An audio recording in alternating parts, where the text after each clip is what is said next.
Hey all you cool cats and kittens. What's up guys, it's Jordan and we are back for another week. We have made it. It is another Wednesday and you know what that means. It is a new episode of Reality News, our place to talk about our favorite realities, virtual, augmented, and mixed reality. Today we're going to be covering a recent leak that came out about Apple's AR glasses, as well as a brand new Kickstarter that just came out pretty recently for an awesome looking VR accessory. But before we get into today's video, if you guys could please do me a favor, leave a like on this video as well as subscribe if you're new. It definitely helps my channel grow. I am right there under 100 subscribers and you might be the one to push me over the edge. So yeah, thank you so much guys for any support that you do leave, and let's get into today's video. So the first story that I wanted to talk about today actually isn't really a story. It's actually something that I saw on Twitter that I thought was kind of cool. It comes from Push Matrix, who put out a concept of what it would be like to play a mini version of Beat Saber in augmented reality. It's actually really cool, even though it's something that's not currently being worked on. You know, this isn't being fleshed out for an official release on any headset or anything like that. It's really just a tech demo. But seeing something like this really gets you thinking about what the future of AR gaming and everything's going to be like. And a lot of times we think about those big experiences like, you know, having full out Pokemon battles and Pokemon Go in AR, or maybe like some type of like arena shooter game that we could play in AR. But I feel like a lot of times we kind of miss that, hey, there's going to be the Candy Crush type games, the little mini games that we're going to be playing. And I think this was just a cool example of that. And honestly, if you think someone like King or Supercell, the people behind Candy Crush and Clash of Clans, if you think they're not going to get on to the AR bandwagon in the future, I think you're mistaken. You know, I think it's only a matter of time before our clans are little people that are running around on our desks that we're looking at, and we watch them run around as we do something else on the computer. But yeah, I think this was super cool. Let me know what you think in the comments. So in our next story, some awesome news in a world where we have tons of games being postponed and delayed right now. There's actually news that Respawn's Medal of Honor Above and Beyond, that's supposed to be coming out later this year, is actually still on track to come out in 2020. It has not currently been delayed, so for us VR gamers, we have another big, huge game that we can look forward to this year. I know that it's not necessarily on the level of hype of something like Half-Life Alyx, because, you know, it's Half-Life. I don't think there's any way to live up to that, but I do think that what we really need in the VR space as far as gaming goes is we need more big companies to be putting money behind games and seeing if they flourish. I think it has a lot of potential to be really big. I really hope to see something like a multiplayer mode. I know that there's plenty of other multiplayer shooters out there, but I just enjoy, you know, games that I can play with other people or against other people. But yeah, it still looks great. I'm definitely looking forward to it. The rumor is that it's supposed to be coming out around holiday of this year, which isn't super surprising, but honestly, if it was up to me, I definitely want it as soon as possible. I understand why they wouldn't, but man, I could get my hands on some more games right now, so that would be awesome. But yeah, I hope you guys are excited for it, because I know I am.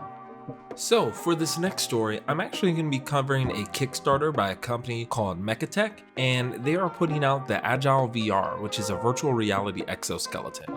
This thing is actually pretty cool looking, and if you check it out, it looks kind of like a pair of cyber knee braces, and it's a new locomotion option in order for you to move forwards, backwards, jump, crouch, and strafe, all while providing haptic feedback. And it seems that they're supposed to be doing all of this via Bluetooth and inside-out tracking with the actual exoskeleton. Now, we've definitely seen other locomotion systems that have been implemented before, kind of like Catwalk VR or maybe even the Virtuix Omni treadmill, but this is something that's different because it's a exoskeleton that actually goes around the body, and the company's plan is apparently in the future they'd like to have a full haptic suit that would do full body tracking. That really opens up a lot of the possibilities on what you'd be able to do. I know that there's haptic suits and things like that now, and I think honestly it's going to be a race to see who can do this the sleekest and the cheapest without having something that's too bulky and cumbersome and that's easy to get in and out of. Right now, it still looks like it's kind of a lot of work to jump in and out of this thing, but for $200, I'm actually really interested to see what it can do. So if anybody ends up picking it up, let me know. I may pick up one myself, and yeah, it's slated to come out early next year, at least for some of the early backers. So that's definitely something that I think you guys should check out. Alrighty guys, the last story and the biggest one, the one that I actually feel no one has really covered lately as far as I've seen, is recently there was a podcast called GadgetCast, and a tech tuber named John Prosser from Front Page Tech was actually on there, and he dropped some details on Apple's rumored upcoming AR glasses. This is what he had to say about it. Everything's 5G. I don't think anyone has said this yet. The AR glasses are 5G. I believe they're just called Apple glasses. They run off 5G and will heavily depend on your Apple Watch and iPhone. They have sensors in them, but for just more accurate calibration, they use the sensors in your watch and your phone too. I talked about this on the last GadgetCast too. Its own OS UI called Starboard. Yeah, it's really cool. From the front end, like if you're looking at someone that's wearing Apple glasses and it's displaying something on the screen, you can't see it. Like if Greg's wearing them, I wouldn't be able to see that there's anything being displayed on the lenses. See it. Do they look like glasses, or do they look like? They look like glasses. Oh, wow. They don't look like heavy machinery on your face. Just almost exactly what you would expect from Apple. Wow. It just looks like. So, what I saw was a white and a black one. There you go. So, yeah. So, as with most rumors, we should definitely take this with a grain of salt until officially announced, but John does have an especially reliable track record with Apple leaks, so I actually lean a bit more toward this being true. I don't really think it's any surprise that Apple glasses will be 5G, and in fact, Apple's new iPhones for the end of the year are slated to have 5G in all of them, so this doesn't come as a huge surprise. The good thing about this is that this has the potential to greatly improve the internet speeds, and I say the potential to, I know 5G is supposed to have these amazingly fast speeds, but as of right now, the implementation is just not there. We're still in the really beginning stages of it, but what this has the potential to do is that if you have 5G in the glasses, you don't necessarily have to rely on the iPhone itself to do the processing or even the chip in the headset, because I'm sure there will be some type of chip within these glasses, but this has the potential to offload some of that processing power to the cloud, and that really opens up all types of streaming applications. It opens up more high fidelity gaming that we would be able to do in augmented reality, and just being able to do a lot of different processes. So this definitely has me really excited. I'm also really interested to see these one-way lenses he mentioned. With all our information being at eye level, it really puts a damper on things if anyone could read our text messages or see whatever video we're watching just by staring at our lenses. Also, that making it more inconspicuous will help gain wider adoption. I feel like people, they already have a hard time with putting on a large VR headset. They don't necessarily like the way that it looks, and most people aren't going to walk around with a HoloLens on. So if you can make these augmented reality glasses look as much like regular glasses as possible, it's really going to help the adoption rate of it. Though with Apple, I'm actually not as concerned with adoption rate.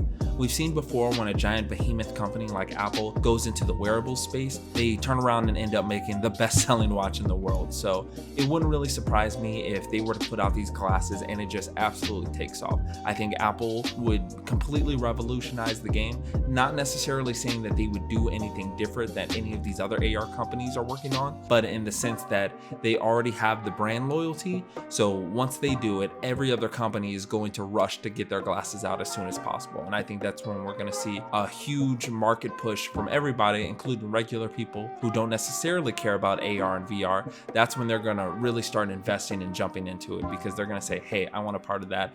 Also, they're going to look super cool. I know Apple, they do awesome tech and they always make it look nice. So I think this is going to come out really cool. So let me know what you guys think about this story or any of the other stories that we covered today, and let me know down below which pair of glasses would you get. I know he mentioned a white and a black pair. I'm sure the white pair would look super sleek, but I think I would have to pick up the black pair myself, especially if they were matte black. I know they never do matte black, but I think it would look really cool, and I'm sure that it would be super stylish. So yeah, let me know which ones you guys would pick. Lastly guys, I mentioned in the last video that I wanted to try to do something like comment of the day, so I went ahead and pulled a comment from Stu Too Cool, who said, "Frick, I've been trying to get my hands on a Quest for weeks." My heart definitely goes out to you, man. I know that a lot of other people in the comments, and I see on Reddit and other places, are also trying to get their hands on a Quest. It's super hot right now, and I'm so sorry you guys aren't able to pick one up. I don't have a Quest myself. I only have the Rift S, but hopefully supply lines open up soon, so that way they're able to start pumping out a bunch more. I'd really like to see you guys be able to hop into VR and, join us in the metaverse. But yeah, if you guys want to see your comment mentioned here for a comment of the day, go ahead and leave one below, and maybe you'll get picked. And with that guys, that pretty much wraps up this video. If you enjoyed it, please hit that like button. If you didn't like it, please leave and never come back. I'm kidding, please come back. and then hit that like button again. If you guys are brand new to the channel, go ahead and subscribe. It means so much to me. It does my little heart good when you subscribe. I'm not sure what that voice was, but I wanted to do it anyway. I hope you guys have a great rest of your day, night, evening, whatever time it is here in quarantine, and God bless you guys. I will see you in the next one. Bye.